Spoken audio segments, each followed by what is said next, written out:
What is up, everybody? It is Alex from Heavy New York calling from the quarantine zone again, and this time we got John Diva on the line. Great to talk to you today, man. How you doing, Alex? Great to talk to you. It's so awesome to have you here. So we are finally seeing the release of American Amadeus, scheduled to come out very, very, very soon. Do you just want to talk about like how the making of this album was in terms of the songwriting and the recording and all that fun stuff? Yes, please. Let's do that. Let's do that. Let's Yes. dive into it. We came out 2019, actually exactly 2 years ago, with Mama Said Rock is Dead, our debut album, and we toured mainly in Europe afterwards. And it was quite a success. We made the billboards in Germany and some other European countries, and we wanted to do a follow-up very quick. And there's some bands that have problems with the second album. For us, it was the opposite, and we had a lot of ideas, and we wanted to stretch further. We wanted to diversify and to go more to the extremes to make it sound harder on the one side, and to check out what we can do within the genre, and we're very happy with that at the moment. Yeah, I feel like you were able to kind of like push boundaries to it because a lot of people said that like your sound is kind of like a throwback, 80s sort of style. But I feel like with American Amadeus, you bring in like a lot of modern charm to it in a way.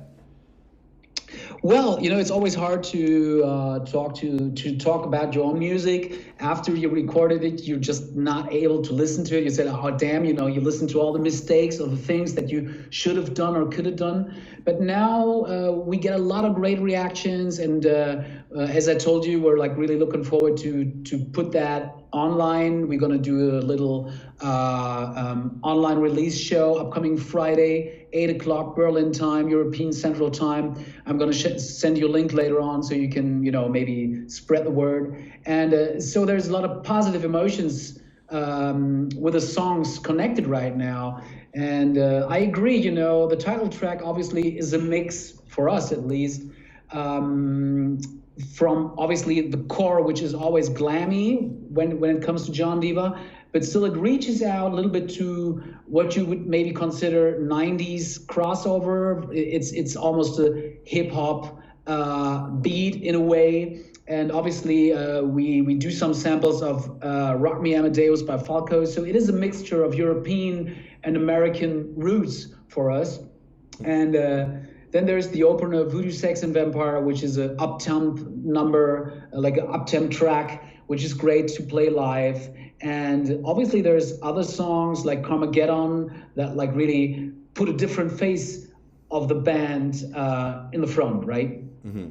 Yeah, I do like I've listened to the album and it's awesome. But for like people who haven't heard it yet, do you feel like the first singles that you released, such as Drip Drip Baby and Bling Bling Marilyn, the title track American Amadeus, and Voodoo, Sex, and Vampires, do you feel like that these are almost a good representation of the entirety of American Amadeus, or do you think that this is almost like the tip of the iceberg in a way? It's exactly what you say. I did think it is the tip of the iceberg because obviously you always, try to find a single release which, could maybe make everybody happy. So maybe it's always a compromise, for example, to choose Bling Bling Marilyn, which is a great song because it's fast, it has a catchy chorus. We like that very much. But at the same time, if you would ask me for my favorite ones, they probably would be different tracks on the album, or even the bonus tracks that you will find on the vinyl version of the album. So I do think it's an album where you can dig deeper and where you can like be introduced to different sides of the band. And then again, American Amadeus pretty much hits the spot if it comes to a song that really stands for our attitude. It's flamboyant. It's bigger than life. It's just too much of everything, and I think that is pretty much John Diva. Yeah, it's funny that you like shouted out the bonus tracks for the album because every artist I talk about, they mention like the bonus tracks are always like B-sides and they're only there to fulfill a requirement or something like that. So it's good to hear you like plug the bonus tracks in an album too. Yeah, yeah, it's true. There's this one track. It's called "Star of Rock," and it shows my inspirations that go back to the Who, for example. I would say it's a rather British rock song. But as I said, it's not my job to do an analysis to analyze my own songs because I'm not good at that. But the feedback I get seems to be that this is an album that opens up and that shows a broader variety of what we do. Yeah, definitely. Do you like enter it, like when it comes to writing a song, do you enter it with like a preconceived idea, or is there kind of like a lot of trial and error and like a lot of improvising involved? Um, we know both ways. For example, American Amadeus really, it was a catchy phrase that I caught at some wild party where somebody called me American Amadeus because I had that hairdo, I had an American flag wrapped around me, and I said that's a great title and like directly stick with me. Um, and Snake Rocket, one of the guitar players, he wrote the music to it, and it was the same with him. He said like, "Let me do it. I exactly know what you're talking about. I exactly know what you want." And honestly, it's always so hard to talk about ideas because mostly, if I say something and you say something and we think we do agree, in the end we will not, because it's creativity. But in that way, it totally was we like hit the spot. The soundtrack he did for American Amadeus was exactly the way I could imagine that song. And while I heard it, I wrote the lyrics. And then there's other approaches because it's either JJ Love or Snake Rocket, the two guitar players who come with guitar riffs or ideas, and I myself write songs as well. So sometimes I'm just inspired by, let's say, graffiti or just like by roaming about some ideas. Heather Locklear, she came to my mind when I wrote Drip Drip Baby. And obviously, you just spin around, maybe, inspired by some old 80s TV show. There's a lot of things that inspire me. But in the end, I love to write in the studio. So we have a core idea, and from then on, we like to play around, we like to get crazy, we like to try out. But mostly, if we get to the core, it goes really quick. It really goes quick. Hmm. So it's fair to say that there's no one way of writing, and it seems like inspiration comes from all different sources, right?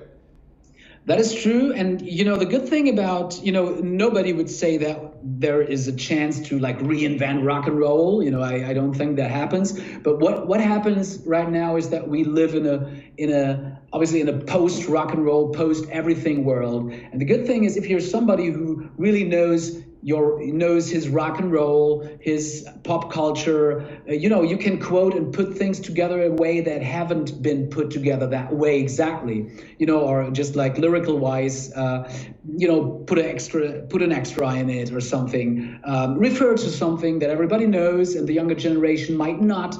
And right now I'm blinging Cobra Kai. I don't know if you've seen that, but it's so lovely how this young guy, this young karate kid, and this one Mr. Lawrence, Sensei Lawrence, who's obviously an old school 80s macho guy, and the young guy who's like totally sensitive with like gender stuff, and it's a great turnaround of that story, and you can find so much in that meant a lot to us in the 80s, and that nowadays could be ridiculous, but still, why are so many people referring to rock and roll all the time? It is ridiculous, and at the same time, it's not, because it is a deep feeling that everybody can adjust to, and everybody can be part of it. And this might be a trick of John Diva. Some people say, okay, it's just a show, but we really, in the end, mean it, even though we live in a post rock and roll world. Well, I think one reason why some people would say that, reinventing rock and roll is sort of like an obsolete dig is because, when you look at classic rock bands, whether it's Zeppelin or the Stones or Guns N' Roses or any of them, I mean, they were very, very rebellious at their time, and it really was kind of like an image that was meant to cast attention, meant to cast shock, meant to, be something that people hadn't seen before, therefore inducing discomfort. I guess nowadays, since it's been digested so much, people maybe feel like that sometimes, and I'm not saying this against you guys, but like I'm saying, some people could argue that there's lack of originality, or it's True. kind of making a gimmick out of something that was once meant to be edgy in a way. Like it's almost kind of like black metal in a way, where if you're wearing corpse paint and your music sounds like a puddle of mud, it may not go very well in a way. Right, right. And this is why I refer to, like, let's say, popular TV shows.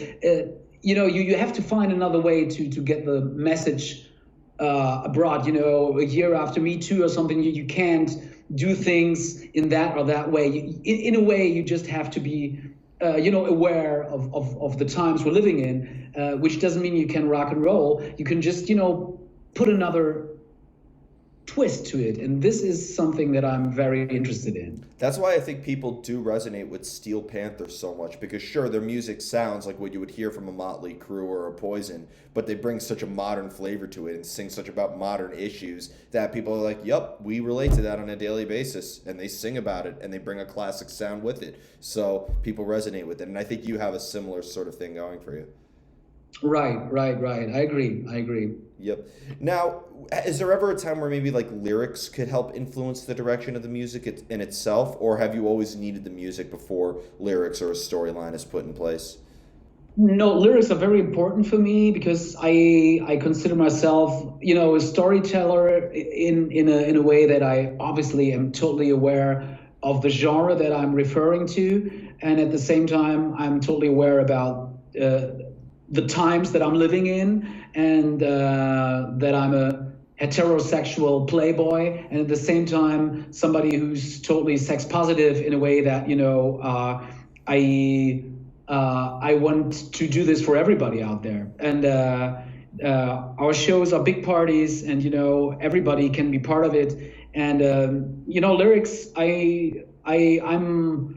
I can easily dream a day away with some lyrics in my mind, and just you see me walking around somewhere on the beach or somewhere like some smiling zombie, because I'm just not there at the moment. I'm just dwelling on some words, and I spin them around, and I might read something in a paper, in a book, or in a comic, or see something. So lyrics are always with me, and I really carry around an old-fashioned scratchbook, and just all the time you see me, or maybe singing into my mobile, just to be able to remember. And so sometimes if we start writing for a new album, it goes back like a year or something, and I find like some shitty recording on my phone where I'm just like just sketching up something, and mostly it's good things that I'm finding there. So actually I'm always in the process and progress, and I think even though people could say that it's mostly superficial things we're singing about,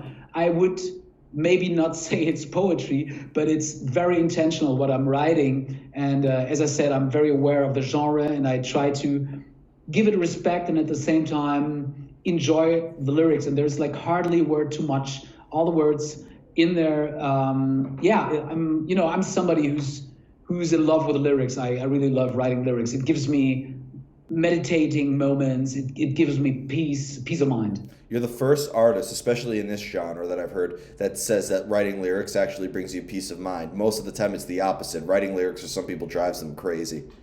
That's great. I'm very happy to be the first one. Yeah. Congratulations. Yeah. Maybe then again, in this genre, obviously I see that, we enjoy life. We come from the sunny side. We debuted on Wacken, which is a huge European metal festival, in 2014 for the first time, and all the TV stations were interested in talking to us, even though we weren't big, because they said, it's all black dudes here, but there's one pink guy, and we want to talk to that guy. Mm-hmm. That's very, very unique, and that's one hell of a way to get your name out there. I'm very impressed. Thank you. Yeah. Thank you. Now, being John Diva and the Rockets of Love, I was curious, this might be kind of a silly question, but to you, what makes the Rockets of Love the Rockets of Love? Is there almost kind of like an attitude or a persona that needs to be demonstrated, or maybe even a character that you all are portraying within the album and when you're on stage? Yeah. This might sound like a cliche, but without these five guys, sometimes it's very hard, obviously, to cope with each other because it's all major egos. but it wouldn't be the same. Just because we, fight a lot about, silly stuff like, boys or grown-up men do that or don't do that. There's a certain energy to it, and JJ Love, Julio Juan Amor, being from Mexico, who grew up partially in California, he brings in a certain taste, and the guys are all within their 40s, so there's a huge biography, a huge acknowledgement and knowledge about music, about their instruments. It's the best band I ever played in, and at the same time we do have this strike hard, strike first, no mercy attitude. We always want to win, no matter where you put us on which stage or festival, we want to make an impression, and we surely will. It's that attitude. Everybody knows when you were 16 or 18, heading out on your motorbike or something, you just wanted to be, you wanted to give it your best shot. And in a way, that's a very rock and roll attitude. And obviously, because we're always, dressed up in our stuff, anywhere we come, people recognize us. They see, okay, rock and roll is in town, because you don't see that many people running around in that 80 Los Angeles outfit nowadays. So there's everywhere we go, whether it's a fast food restaurant or something else, there's always a show on, and we like that. So it's definitely a show band. And it's an attitude that nobody should ever forget us wherever we have been before. You have to do a show at a McDonald's just to really drive the point home now. Yeah, I tell you, it would work. It would work. And I've been to because I've been to Germany numerous times, and I've been to the McDonald's there, and your McDonald's in Germany look like 5-star restaurants, I gotta say. It's true, man. It's true. I don't know if I haven't been over for a while, but they changed the colors here. So the usual McDonald's it's not red and yellow anymore. They just change it a little bit to green and kind of wooden. So it should make the impression that suddenly it's not the evil empire anymore. Yeah, it's good. Yeah, people are gonna start serving Big Macs on silver platters, and there'll be candles everywhere. And I've seen girls who work at the McDonald's in I've been to a McDonald's in the Czech Republic and in Germany and in Italy, and they all look like they're supermodels there. Oh man, now you got me talking. I should head out to McDonald's, because I think they're still open in a way, but they probably all are gonna wear face masks at the moment. Yeah, even still, it'll still be nice. It's better than what we have over here. I'm gonna get a burger later. I'm gonna get a burger now. Yeah, I hope to the people listening to this, you are getting hungry listening to this. For rock and roll, for sure, man. And just imagine you get a sponsorship from McDonald's now from this. Oh yeah, that would be great, Alex. This, you will be getting your share then. Okay. Thank you. I haven't eaten fast food in 5 years, but I may start again. So Now, when it comes to playing live, though, because we just really went deep into the songwriting process and how you portray yourself, being that, in this album, I feel like you channel a lot of energy into it. When you play live, is there a similar element to playing live as when you're songwriting, or do you feel like there's still two completely separate arts altogether in terms of how you portray yourself? Yeah, well, playing live, it really is a show. Obviously, it lacks spontaneous creativity in a way that we don't really change arrangements or stuff. Obviously, there's no show like the other, but more or less it's the same songs. You might exchange one or other one or the other song, but mainly it's the same show. But what is different live is that we really we really need our audience, and over here in Europe we have a good crowd following us. So it really is it's a celebration, it's a party and a rock show, and of course we love the booze, we love to drink, so you never know what's going to happen. So far we always rocked hard, but it's always a party, and we really go in all. We go in hard. So I would say in the end we're a live band. We're a live band, but this is only our second album, so we are still thrilled to do albums with this band. and we are still thrilled that they go so well for us, for the producer, and for the audience. And in the end, we started live like most bands. We did some cover shows and this and that, the usual way. And then we decided, hey, there's more to it. Let's do an album. And not every band sounds good on an album. Not every band can do that. And this just came accidentally. That wasn't the plan a couple of years ago. But now it is, and now we're a band doing albums, and so we actually come from playing live. But now we did our second album. We obviously gonna do a third and fourth album. So we're in this business. We want to do both, and obviously it hurts us very much that we can't go out on the road right now and promote and present these songs live. So all we can do right now is put it online. So as I said, if you want to follow us on Facebook, on Instagram, or on our Get Next profile, from Friday on this time, 8 o'clock Berlin time, this Friday, we will be putting on songs that we perform live. Well, that was the final question, and you just totally did the final plug. So thank you so much for your time today. Is there just anything else with this online release that you would like to promote in terms of like maybe some new merch or stuff that people could look up? Well, I don't know if you guys have this platform, Get Next. .to. It's similar to Patreon and everything. So you could support your band monthly, or you could just get single rewards. So you can just be in touch with us, and we will try to put out as much videos, workshops, whatever, and really stay in touch or get in touch with people, especially in the States, because we're not going to tour the States this year. I'm pretty certain it will not happen. So stay in touch. The good thing is we do have all these online things. We have the internet. In the 80s, that wouldn't have been possible. So check out John Diva online, and we will be happy to be over in the States 2020, hopefully. Yeah. Well, thank you so much, John. Everybody, John Diva. Be sure to check out the brand new album, American Amadeus, coming out via SPV January 15th. This is Alex from Heavy New York, and we will see you next time.